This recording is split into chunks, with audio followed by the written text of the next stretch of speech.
प्यारे दोस्तों, बहुत बहुत स्वागत है आपके अपने चैनल यूजीसी नेट साहित्य दर्पण में।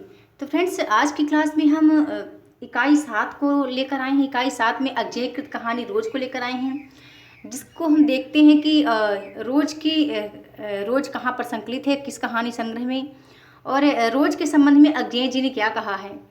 तो पहले अज्ञेय जी की बात कर लेते हैं। इसके लेखक अज्ञेय जी हैं। इनका जन्म समय 1911 से 1987 ईस्वी दिया गया है। और ये जो कहानी है अज्ञेय की, गैंग्रीन या फिर रोज, इसको गैंग्रीन नाम कब दिया गया वो हम भी आगे देख लेते हैं। पहले तो ये रोज नाम से प्रकाशित हुई थी। तो इसका प्रकाशन वर्ष क्या है? 1910 ईस्वी है। ये बात करने से पहले थोड़ा सा अज्ञेय जी के संबंध में हम बात करना चाहेंगे फ्रेंड्स, कि अज्ञेय जी का नाम ये किसने दिया। इनका पूरा नाम सच्चिदानंद हीरानंद वात्स्यायन है। फिर अज्ञेय नाम इसको किसने दिया? तो अज्ञेय नाम इनको प्रेमचंद्र जी द्वारा दिया गया है। और अज्ञेय जी प्रयोगवाद के जनक भी हैं। ठीक है, इन्होंने तार सप्तक का संपादन किया और इन्होंने नवभारत टाइम्स, प्रतीक पत्रिका, समाचार आदि का भी संपादन किया है। और 1964 में इन्हें आंगन के पार द्वार पर साहित्य अकादमी पुरस्कार से भी इनको नवाजा गया। फिर 1979 में कितनी इनामों में कितनी बार पर भारतीय ज्ञानपीठ पुरस्कार भी इनको मिला। इनके कई प्रसिद्ध उपन्यास भी हैं, बहुत ही महत्वपूर्ण है, जैसे शेखर एक जीवनी है, नदी के द्वीप, अपने अपने अजनबी। इन्होंने काव्य संग्रह पर भी लेखनी चलाई है, भग्नदूत है, हरी घास पर क्षण भर, इंद्रधनुष रौंदे हुए, कई हैं, अर्यो करुणा प्रभा में।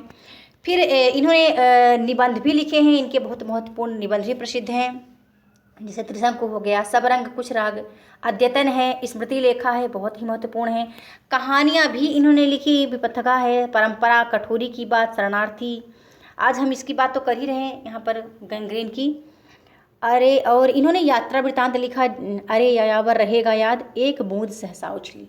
तो कहने का आशय है कि अज्ञेय ने अपनी अद्भुत लेखनी के माध्यम से संपूर्ण पाठकों, श्रोताओं के हृदय में ये विराजती हैं। चलिए देख लेते हैं हम इसके पात्र कौन कौन हैं रोज कहानी के। तो इसका एक पात्र है पति है, जो परमेश्वर है। पति का नाम परमेश्वर है।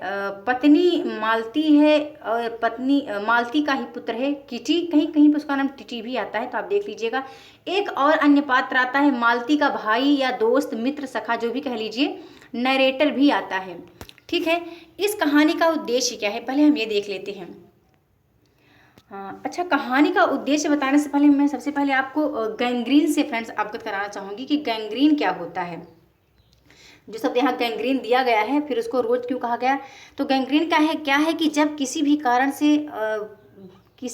से शरीर के किसी भाग अथवा बड़े ऊतक समूह की मृत्यु हो जाती है, तब उसी व्याधि को केस अथवा गैंग्रीन अथवा मॉर्टिफिकेशन कहते हैं।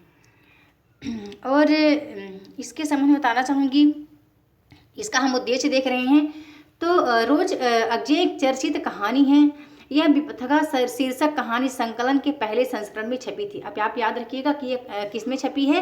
विपथगा शीर्षक कहानी के संकलन के पहले ही संस्करण में छपी थी। बाद में गैंग्रीन शीर्षक से भी विपथगा के 5वें संस्करण में प्रकाशित हुई है। ठीक है, बहुत ही इंपॉर्टेंट बात है ये, कि पहले ये रोज कहानी विपथगा के पहले संस्करण में छपी है, फिर बाद में गैंग्रीन से विपथगा के ही शीर्षक के 5वें संस्करण में ही प्रकाशित हुई है। ठीक है, इस कहानी का उद्देश्य क्या है? तो इसका उद्देश्य है एक विवाहित युवती के जीवन चित्रण के माध्यम से नारी के सीमित संसार में घुटन और उदासी का चित्रण इसमें दिखाया गया है।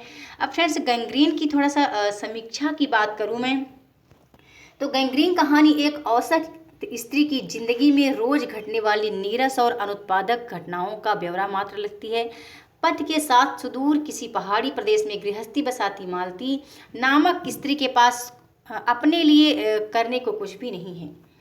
यदि बात करूं तो गैंग्रीन में हमें यह देखने को मिलता है कि घर के अंदर ही एक स्त्री नित्य क्रमिक कामकाज, गोद में बच्चे टीटी की देखभाल और डॉक्टर महेश्वर जो इसका पति है उसकी प्रतीक्षा, बस इस कहानी का में यही दिखाया गया है।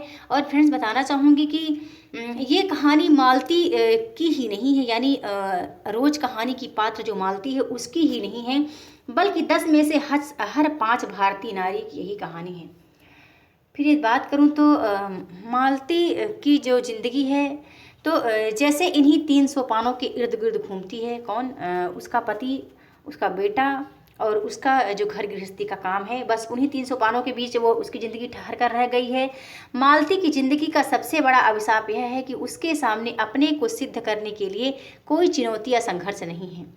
घर के बाहर एक भरा संसार है, लेकिन वहाँ उसकी कोई भागीदारी नहीं। दिमाग में निर्वात बचपन और मलमस्त जीवन की स्मृतियाँ हैं। वह उन्हें याद करना चाहती है, लेकिन वे इतनी अप्रासंगिक हो गई हैं कि स्वयं घबराकर अपने पैर पीछे खींच लेती है। मानो किसी जीवित प्राणी के गले में किसी मृत जंतु का तोप डाल दिया गया हो, जो उसे उतार कर फेंकना चाहता हो पर उतार न पाए। यह है मालती की जिंदगी। बेशक कहानी के केंद्र में मालती और उसकी छटपटाहट है, लेकिन अपने आप को देखने और पहचानने की दृष्टि उसके पास नहीं है। क्योंकि मालती हर सुबह शाम दोपहर जो भी है उसका काम काज में लगी रहती है, फिर अपने पति का वेट करती रहती है। बच्चा टिटी है, वो बच्चा छोटा भी है, वो भी रोता है, उसे परेशान करता है। तो यानी उसकी ज़िंदगी सिर्फ यहीं तक सीमित है। इसलिए कहानी में जब तीसरे पात्र नरेटर का आगमन होता है तो कहानी की घटना विहीनता, अर्थगर्भी, सांकेतिक और प्रतीकात्मकता हो सकी है। जब नरेटर का यहाँ पर आगमन होता है तो दरअसल नरेटर कहानी केंद्रित स्थितियों का ऑब्जर्वर भी नहीं है, बल्कि वह मालती के दूर के रिश्ते का भाई है या सखा, दोस्त, कुछ भी कह लीजिए। दोनों का बचपन संग संग गुजरा है। साक्ष्य भाव ने दोनों के संबंधों को विश्वास और सौहार्द के साथ साथ आत्मीयता के कोमल एहसासों को भी सींचा है।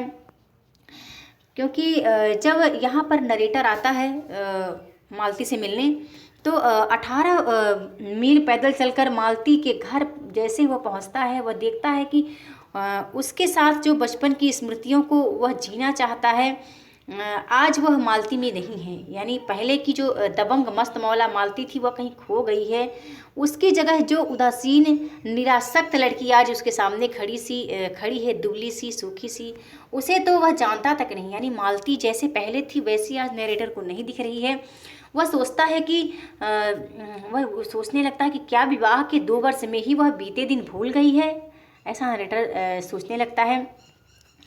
यदि फ्रेंड्स गैंग्रीन कहानी की सांकेतिकता की बात करूं तो इसमें घटनाओं और ब्यौरों से बसते हुए लेखक ने वातावरण को इस तरह सर्जित किया है कि पात्रों के अंततः व्यक्तित्व का रूपक बन जाता है।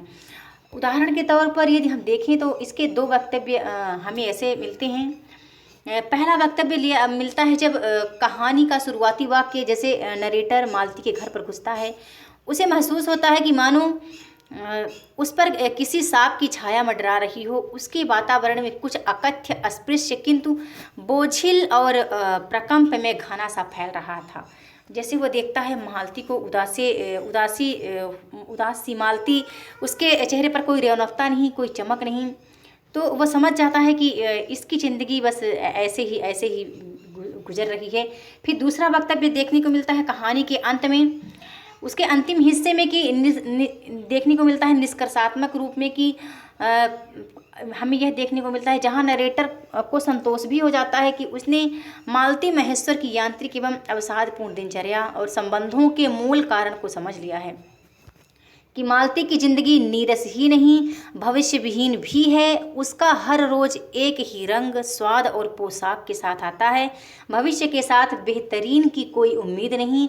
मानो बंद गली का आखिरी मकान, जैसे बंद गली की आखिरी मकान में कैद हो मालती, ऐसा नरेटर देखता है। यानी अजय जी इस कहानी के माध्यम से यह दिखाना चाहते हैं कि एक जो मध्यम वर्गीय की स्त्री है तो वह अपनी ज़िंदगी को किस तरह जी रही है अपने पति बच्चे के साथ।